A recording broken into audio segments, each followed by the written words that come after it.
আপনারা জানেন যে আরজি করের ঘটনা নিয়ে যেভাবে গোটা বাংলায় মানুষ গণ আন্দোলনের চেহারা দিয়েছিল, আমার আপনার পরিবারের মা বোনেরা থেকে শুরু করে সর্বস্তরের মানুষ রাস্তায় নেমেছিল। কারণ চিকিৎসায় পাঠরত কর্তব্যপরায়ণ এক ছাত্রীকে যেভাবে নৃশংসভাবে খুন করা হয়েছে এবং ধর্ষণ করে খুন করা হয়েছে, গোটা রাজ্যের মানুষ প্রতিবাদে সামিল হয়েছিল। গোটা বাংলার মানুষ বিশ্বাস করেছিল দ্রুততার সঙ্গে বিচার হবে, দোষীরা শাস্তি পাবে।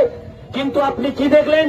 সেই ঘটনায় যারা দুর্বৃত্তকারী, যারা দুষ্কৃতিকারী, তারা ভয় না পেয়ে একটার পর একটা ঘটনা দেখলেন। কি জয়নগরে দেখলেন একজন স্কুল ছাত্রী, আপনারা যারা চেহারাটা দেখেছেন তারা জানেন, অসহায় ভাবলেও অবাক লাগবে, ওই স্কুল ছাত্রীকে নৃশংসভাবে ধর্ষণ করে যেভাবে খুন করা হয়েছে।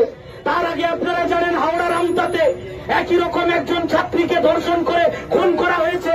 তারপরে আপনারা দেখলেন আমাদের জেলার পটাশপুর, যে পূর্ব মেদিনীপুর, যে মেদিনীপুর মা মাতঙ্গিনীর জন্য গর্ববোধ করে, সেই মেদিনীপুরের মাটিতে দাঁড়িয়ে আমরা দেখলাম পটাশপুরে এক গৃহবধূকে যেভাবে ধর্ষণ করে তার মুখে বিষ ঢেলে দিয়ে তাকে জীবন্ত মেরে ফেললো। যেভাবে এই ধর্ষণ এবং খুনের প্রতিবাদে সারা রাজ্য জুড়ে যেভাবে প্রত্যেক দিন নারী নির্যাতন, খুন, ধর্ষণ বাড়ছে, তার বিরুদ্ধে আজকের এই অবরোধ।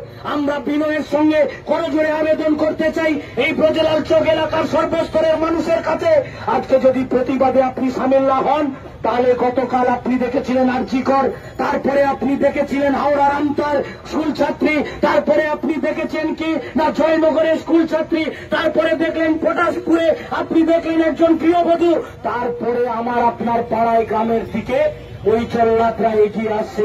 তাই প্রতিবাদে যদি সামিল না হন আর রাস্তায় যদি আজকে নেমে আপনি যদি এই প্রতিবাদে মুখরিত না হন, তাহলে আমার আপনার পরিবারের মা বোনেরা কেউ নিরাপদ থাকবে না। তাই আমার আপনার পরিবারের মা বোনেদের নিরাপত্তার দাবিতে, মা মাতঙ্গিনীর বাংলাতে মা বোনেদের সম্মানের দাবিতে এই লড়াই আন্দোলন জারি থাকবে।